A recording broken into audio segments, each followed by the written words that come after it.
In today's video, we're going to explore the course dashboard. So let's head to a course. Here's a course that has already been set up.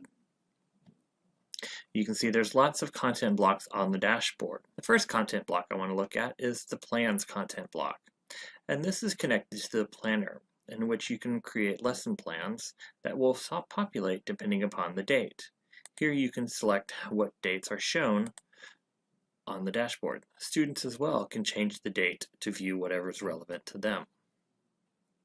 You can easily add things to your dashboard by clicking on the ellipses in the top right hand corner. Add content block. Here you can add things like files, images, polls, rich content, and an RSS feed. These are all things that you would create. Then there is a section in the other tab called Aggregated, and these are things that are fed from various departments in the It's Learning program.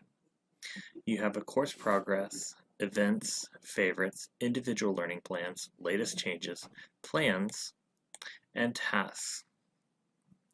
And each of these are populated with different things. The one we looked at before was called plans, right here. It's really easy to create a content block.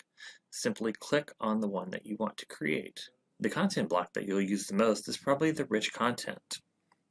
This will allow you to add text, files, images, movies, and many other things. The one I'm going to demonstrate today is going to be a poll. This is really easy as an easy way to engage your students. We're going to call this one a bell ringer. Ask them a simple question about your recent curriculum.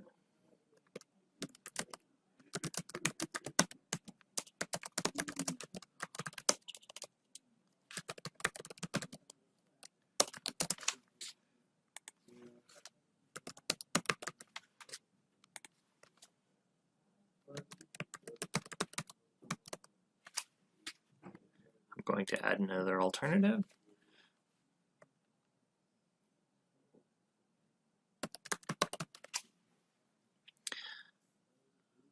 Click OK. You can also have some options here of who to show the results to.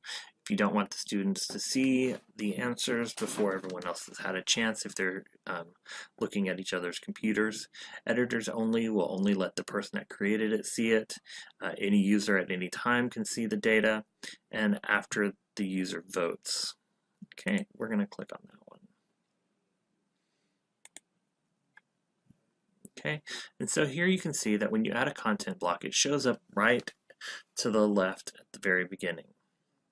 You can easily drag and drop that to a different area. And let's just take this little vote here, and you can see they get the data right away. Now if you are finished with that content block, you can simply click the X. You can also change the color of the content block by clicking on the colors. You can go back and edit the content block, or you can cut the content block. Okay. I'm finished with this bell ringer, so I'm going to close that. And all of that data is gone. Notice this other content block that filled in here is at events, and this is connected to the calendar. It also has a quick link to the calendar. Favorites is something where the students and the teacher can add information that is used regularly.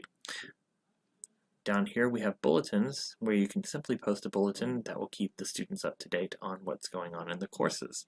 You can also add resources and images into those bulletins.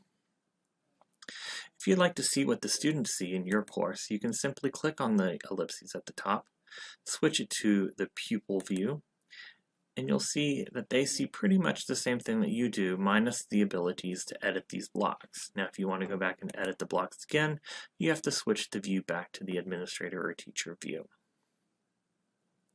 When you first come into a course, this is what your dashboard would look like. You can also change the layout of your dashboard depending upon how you plan on using it. The one column, if you like things in a nice streamlined look, or my favorite, which is the wide left, so that you can have an area that has important information and then a continual stream of just information that they can use as a resource on the right hand side. Thank you for watching,